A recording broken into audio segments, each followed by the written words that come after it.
നമ്മുടെ ഗുരു പവനപുരിയിൽ എല്ലാവരും സന്തോഷത്തിലാണ് കേട്ടോ. നമ്മുടെ ഉണ്ണിക്കണ്ണന് ആനന്ദത്തിന്റെ ഉത്സവത്തിന്റെ നാളുകളല്ലേ. അതിന്റെ സന്തോഷം എല്ലാവരുടെയും മുഖത്ത് കാണാനുണ്ട്.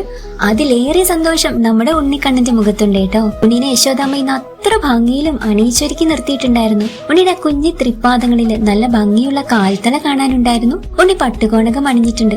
അരയില് നിറയെ മണികളുള്ള ഒരു പുതിയ മണിക്കിങ്ങിണി അരഞ്ഞാണം അമ്മ ചാർത്തി കൊടുത്തിട്ടുണ്ടായിരുന്നു കേട്ടോ. അതിന്റെ മണികള് ആ പട്ടുകോണകത്തിന്റെ മേലേക്ക് അങ്ങനെ വീണ് കിടക്കുന്നത് കാണാൻ എത്ര രസമായിരുന്നു എന്നറിയോ. ഉണ്ണിയുടെ കഴുത്തില് മുല്ലമുട്ടുമാല, കഴുത്തിനോട് ചേർന്ന് വളയം പോലെ ഒരു മാല, രണ്ടിന്റെയും നടുവിലായിട്ട് 3 ഗോപി തിലകങ്ങൾ ഒരു മാല പോലെ അമ്മ ചാർത്തി കൊടുത്തിട്ടുണ്ടായിരുന്നു കേട്ടോ.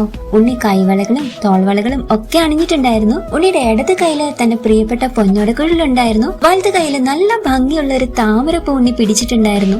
ഇന്ന് ആനയോട്ട മത്സരമല്ലായിരുന്നു. മുൻപിലേക്ക് ഓടിയെത്തുന്ന ആനയ്ക്ക് സമ്മാനം കൊടുക്കാനായിട്ട് ഉണ്ണി കയ്യിൽ കരുതിയിരുന്നതാണ് കേട്ടോ. ഇന്ന് ആദ്യം ഓടിയെത്തിയ നമ്മുടെ ബാലു ആനയ്ക്ക് തന്നെ ഉണ്ണി അത് കൊടുത്തിട്ടുണ്ടെന്നുള്ള ഒരു കാര്യത്തിൽ യാതൊരു സംശയവും ഇല്ല കേട്ടോ. ഉണ്ണിയുടെ നെറ്റിയിലെ സ്വർണ്ണഗോപി അത്ര ഭംഗിയിൽ വിളങ്ങുന്നുണ്ടായിരുന്നു. ചെവിയില് ചെവിപ്പൂക്കൾ ഉണ്ടായിരുന്നു. തലയിൽ നല്ലൊരു പൊന്നിൻ കൊടുത്തിട്ടുണ്ട്. അതിന് വിധാനമായിട്ട് നല്ല ഭംഗിയേറിയ വെളുത്ത നന്ദ്യാർ വട്ടപ്പൂവിന്റെ 3 തിരുമുടി മാലകള്, ഇടയ്ക്ക് തുളസിയും തെച്ചിപ്പൂവും ഒക്കെ ചേർത്തിട്ടുണ്ട് കേട്ടോ.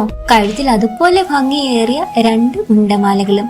അങ്ങനെ ഇന്ന് ശ്രീലകത്ത് ഈ ഉത്സവത്തിന്റെ നാളുകളില് ഭക്തരെ അത്രയും സന്തോഷിപ്പിച്ചുകൊണ്ട് ചിരിച്ചു നിൽക്കുന്ന നമ്മുടെ പൊന്നുണ്ണിക്കണ്ണിനെ മനസ്സിൽ വിചാരിച്ചിട്ട് എല്ലാവരും പ്രാർത്ഥിച്ചോളൂ കേട്ടോ.